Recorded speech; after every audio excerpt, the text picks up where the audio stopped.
So. Perfect. Take it away, Hayden. Cool. All right, guys, let me switch over here so I can see everyone. Thank you for getting on. I know it's almost New Year's Eve, and we have choices to work or we have choices to hang out. I'm working, my brother's at the beach, nothing wrong with that. It's just different priorities and little things like this, like little days and little habits, long term, it makes a huge difference. And so I just wanted to hop on with you guys, discuss a couple little things in terms of things that I do at the end of the year, things to get ready for the next year, things that I see, working in our business and, the kind of the trends of where it's going. And so the first thing I would do if I were you guys is I would reflect on the year. Reflecting and being honest with yourself, that's probably like the major key. Like, if you're honest with yourself, if you're not, trying to sugarcoat it, that's how you make changes. Because if you don't dissect your life and what you did, then nothing's going to change. We've all heard that thing. If you don't change, nothing's going to change. It's 100% true. And so for me, I do it, financially, health-wise, relationships, kind of all those different areas, family and friends, Nina, business, health, workouts, all that kind of stuff. And so I would start right there and basically just take an inventory of what went right this year and what went wrong. And then from there, once you kind of know what went right and what went wrong, and if you don't know, reach out to someone that you work with, that you respect, that, kind of knows what's going on in your life and they can help you.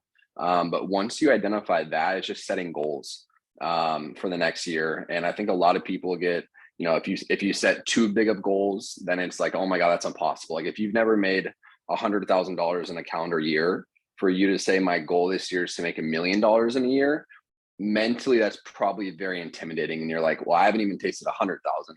How am I going to go to almost 100,000 a month to make $1 million? It's better to set things that are more realistic. And if that happens, fantastic. But for me, I basically set two kind of goals. One of them is a drop dead goal. And so like in that example, if I've never made $100,000, this year is the year I'm going to make $100,000 plus. My drop dead goal is $100,000. Not 99, not 95, not 97, 100,000, like whatever it takes. Same thing with, like activity. Like when I was in the field, it would be like 25, 30 appointments every single week, drop dead. Didn't care what it took. If I had to go out in the field and do drop bys, like I was going to do that. And so setting drop dead goals. The next one's going to be next level goals. So in that same situation, if my drop dead goal is I'm going to make, $100,000 this year, my next level goal, maybe I'm going to say I'm going to make $250,000 this year. Maybe I'm going to make $500,000 this year. Maybe I'm going to be a Hall of Fame producer this year. Goals that you can definitely achieve, but you haven't done the habits yet to get to that point. But if you do, then it is attainable. And so I like having those. For me, typically what I do is I write them in my iPhone. I look at them every single day. Same with my calendar. And what I like to do is basically when I hit those goals, I'll erase them. And once you erase them, that could be like last year I set goals and I hit them like in the first like 4 or 5 months of the year. So I erase them, I reset, I took inventory and I made new goals for the rest of the year. And so I would encourage you guys to do that. And if you find yourself erasing them and putting new goals too often, then what it probably means we should just adjust a little bit and have bigger goals. But that, pen to paper, fingers to keyboard, having it, the whole thing of like, if you can see it, you can do it, you can believe it. You have to hold it in your hand before you can manifest it in real life. That's 100% the truth. And so I would write it down either on a piece of paper or put it in your iPhone, put it in your notes. And then every single day, look at those. Something else we do is we do like a dream board or like a vision board. You guys have probably seen those on like social media and stuff.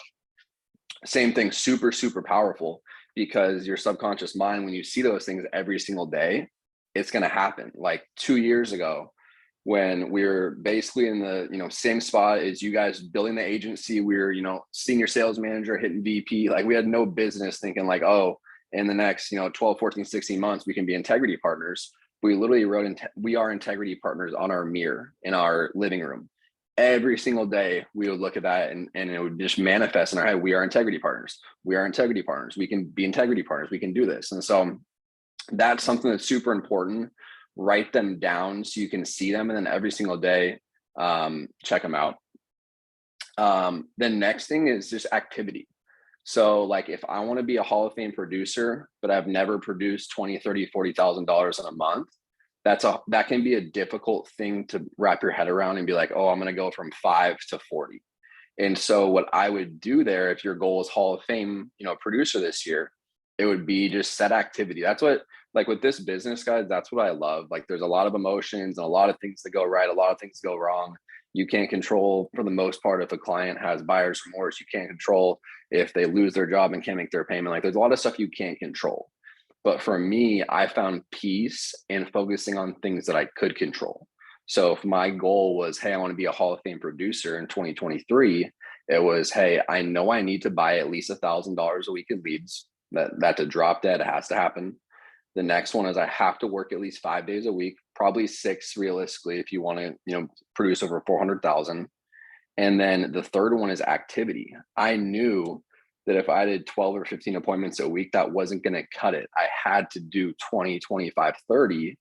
And so if you've never done 20 appointments in a week, don't say, oh, I'm going to suddenly get to 30 appointments a week. Start with 20. And then in January, February, when you start doing 20 presentations a week, then you erase it and we go to 25.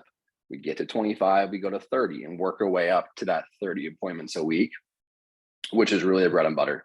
And I always love that for appointment count. Because it was like, if I have 10 appointments and I have a bunch of no-shows or people don't answer, or they hang up the phone or they don't buy, like I'm in trouble. And it's hard for me to be able to control that. But if I have 25 or 30 appointments a week, like no matter if someone doesn't want to buy, if they want to think about it, they cancel, they no-show, like whatever the case is, that's all good because I have so many more reps lined up that I'm going to be able to, if I can close 5 out of 30, I'm going to write $5,000, $6,000 for the week. I'm good. And so focusing on activity is super important because you can absolutely control that. The next thing is just mental. So we're talking about goal setting. It's the mental thing. That's been my biggest change over the last, 2-3 years of just my thinking, the way I operate, who I surround myself with has changed drastically. And so for you guys, what I do is I try to operate in a state of gratitude, like no negativity. If it's my family, if it's my friends, if Nina's being negative, I'll walk out of the room. I'm not going to talk to her for an hour. Like I'm getting out of there. Your environment is super, super important. And what I realized is if it's negative, if it's not helping me, if my environment's not conducive for growth, I just don't want to be a part of it. And so what I try to do is operate in a state of gratitude. And so I think if you guys can get on that track, if you're not already, that'll help you a lot, because when you're thankful, when you're grateful, when you're, happy and you're operating at that high peak, then it's like nothing can tear you down. And people, believe it or not, the agents you work with and the clients you talk to over the phone, especially meet with in person, they can feel it. They can 100% feel it. And so for me, I learned this from Alex years ago, and it sounds super corny, but every single morning, take like 2 minutes when I wake up, look at everything. And I always say to myself, I look at my goals and I say, I'm so happy and grateful that in 2023, I'm going to be a Hall of Fame producer. I'm so happy and grateful in 2023, I'm going to be a vice president making a $2,500 a month minimum VP bonus.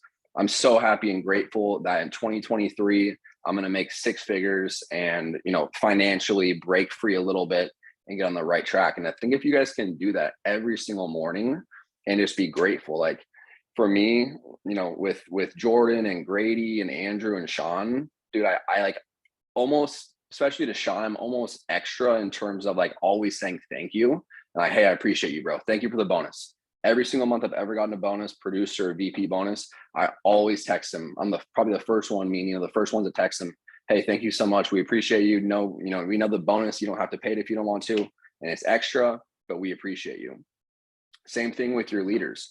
Like if I was on Spartan's team, I would be like, hey, like every other day, hey Ben, thanks for the training. I appreciate you. Hey dude, thanks for sending me leads. I appreciate you. Hey dude, thanks for producing at a high level because now I can see what's possible. I appreciate you.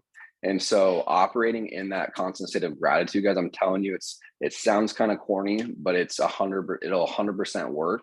And if you're positive all day and you're staying out of the way of negativity, your production, everything is just going to 10x.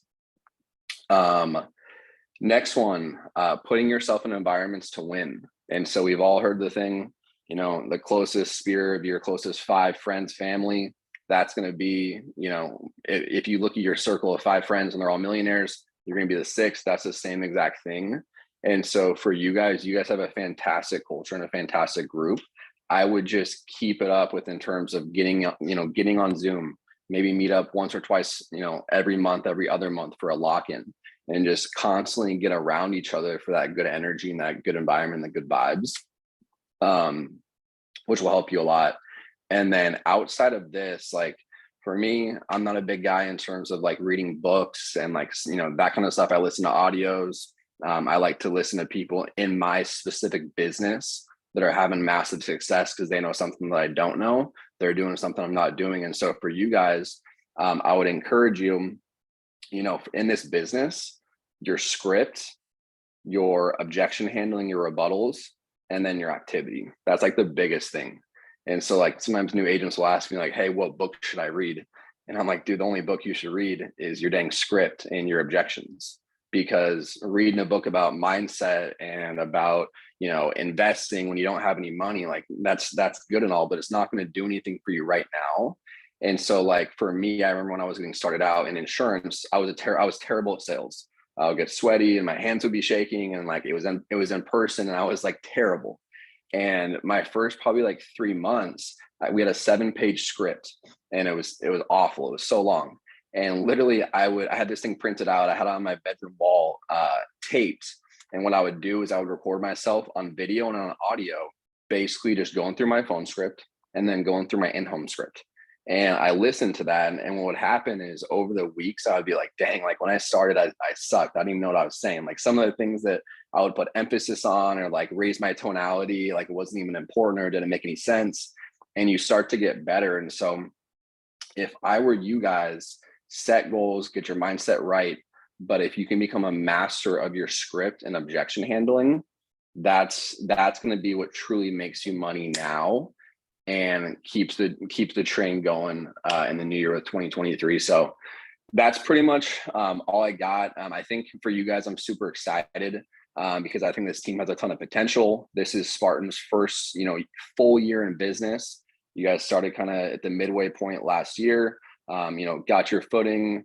Ben, you were moving. People are moving around. And I think now, especially adopting the full telesales model, I think you guys are going to take off.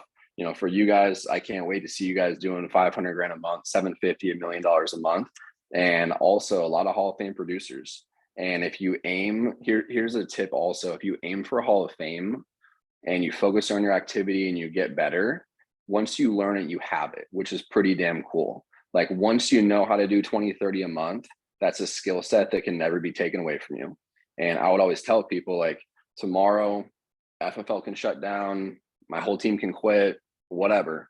I know that I can go out and produce 30, 40, $50,000. It will on my own pen because I've mastered the skill set. And so set the goal for Hall of Fame, crush it. But even if you land short and you do 250 or 200 or 300 or 350 for the year, that growth and that skill set that you mastered over the year, even though you fell a little bit short, you mastered the skill set.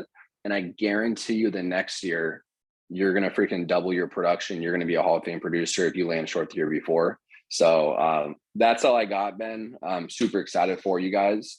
And if you guys ever need anything, of course, myself and Nina and the rest of the team, Luis, we're always here for you guys. So. Dude, Hayden, thank you so much for hopping on. All of that was just gold. And you guys are listening to somebody who's done it before, not only on the sales side, but he's built up a team. He's done everything that we're looking to do with this group. And so going into 2023, I just want you guys to know that we are absolutely not slowing down. We're putting the pedal to the metal. We're going to have trainings every single morning, 6 days a week. None of that stopping. We're just going harder than ever. So I wanted to share a couple goals with you that I have personally, both for myself and the group, that hopefully helps you guys get a better idea of where I want to go. And just so we're kind of all on the same page. So number one, I want to be Hall of Fame. I'm going to do Hall of Fame 2023. That is my goal, set in stone. Number two, my drop dead goal for us as a group is to be at 500,000 every single month. That's 500,000 issue paid commission going into all of y'all's pockets, bank accounts every single month, right? That's my drop dead. My new goal, my large goal, what did he call it? Next level goal is $1 million a month by the end of 2023. That's where I want us to be as a group. And so I just wanted those two goals out there just to make sure that you guys know that's my vision and this is where we're headed in the new year. But Hayden, thank you again for hopping on here. Really appreciate it. All those comments, the gratitude, living in a state of gratitude, that's huge. I've seen that the more I operate in a state of gratitude, it tells the universe that I'm ready for more blessings, right? So I love that. Control your environment. We've got an awesome environment beyond the trainings every single morning, just constantly in a state of learning. All of that we're implementing in the new year. So hopefully you guys got a lot out of that. And Hayden, thank you so much again for hopping on here.